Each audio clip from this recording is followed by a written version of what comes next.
Thank you for joining You've Got Questions, We've Got Answers. This week we answer a question regarding inclusion. The question is, what should be our approach, our philosophy, the way that we approach inclusion? So I'm going to begin by telling you that we're going to answer this in two parts. I'll do one part this week, and I'll follow up next week with the second part.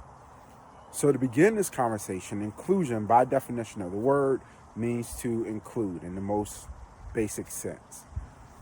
I would say that as we are beginning to look at our approach or our philosophy, the way that we're trying to implement inclusion practices, we start with the idea of who should be included.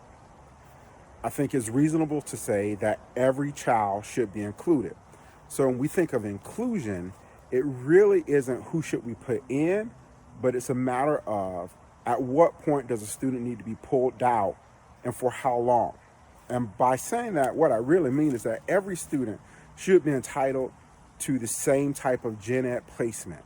But if a student needs specialized instruction at a level, at an intensity, or frequency that can't be met in that classroom, then that student can be pulled out to address those needs. When those needs are addressed, that student can be sent back into that gen ed placement. This is a really different approach and thought process for inclusion. I had the privilege of serving under a great leader, and that is how she framed inclusion. Inclusion is not about where does the student fit in. Inclusion is about where does the student need additional help that may not be met in that traditional setting. And so I'm going to list some resources and supports, a couple articles that's going to help along this inclusive journey.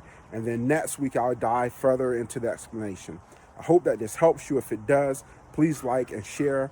Please subscribe to our YouTube channel and have an excellent day.